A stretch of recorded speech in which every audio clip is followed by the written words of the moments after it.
This 18th and 19th century, Africans have been having to suffer from prejudice through violence and discrimination. The mistreatment needs to stop now. Come join the Pan-African Congress and Association. Help play your role in helping to end racism. Don't just do nothing, do something right. Pan-African Congress and Association is the peacemaker for decolonization in Africa and the West Indies. One of the major demands is to end colonial rule and racial discrimination. There are many reasons why you should join the organization. Some of the biggest reasons are labor exploitation, unfair taxation towards African Americans, and splitting of African traditions and values.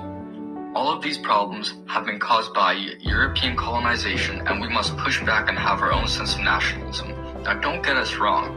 There have been many good things like a booming economy, education, and sanitization/medicine, but we have to make sure we don't lose sight of our goal.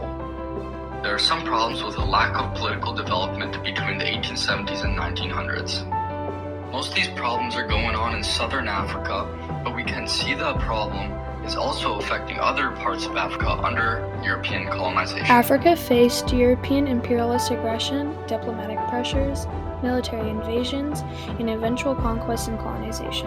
At the same time, African societies put up various forms of resistance against the attempt to colonize their countries and impose foreign domination. Imperialism disrupted traditional African ways of life, political organization, and social norms. Stand with the Pan-African Congress against the effects of social Darwinism and the rising prejudices against African people. Many have resurrected slavery through the rubber trade and threatened Africans that if they do not meet the rubber quota, their own offspring's limbs would be cut off.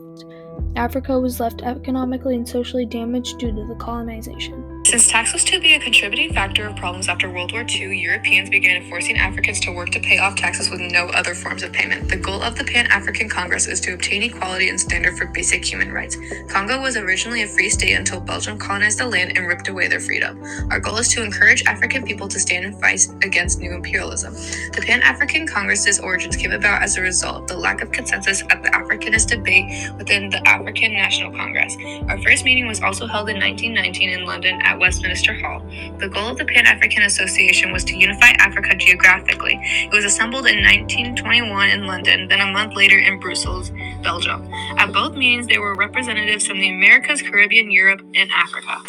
During the time of the 19th and 20th centuries, Africa was to be stateless before the new idea of imperialism arose, causing many new conflicts and ideas to be upheld upon the new Pan-African Congress and Association.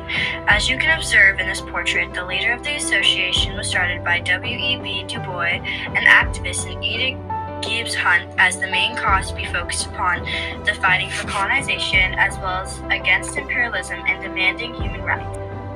The Pan-African Congress allowed this to be made and to have clear effects, such as Africans allowed to be proud of who they are, as well as set a path not only for equality but better lifestyles for the African American race. The Pan-African Congress had many effects, some long-lasting and others short-term. Africa was taken advantage of for their abundance of natural resources. Overall, the Congress led to many changes in the treatment of Africans. For example, more money was given to farmers and to schools, which led to the rising of many new leaders as well as more opportunities for all. The Congress spread beyond Africa into London, which was where their problems were coming from. This expansion of Congress allowed it to make an even larger, more compelling impact. The word Africa was originally given a negative connotation by racist Europeans. However, the Congress was able to make it a statement of pride. This was one of their most impactful accomplishments. They helped to end colonial rule, and this further led to the decolonization of Africa. Other key events were that slavery was abolished except in punishment or crime.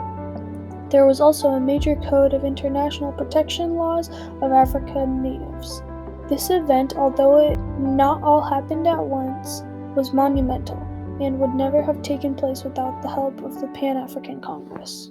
At its core, Pan-Africanism is the incorporation and connection of Africans as the world becomes more focused on competing and merging governments. It attempted to secure a place for people with African descent within the New World Order.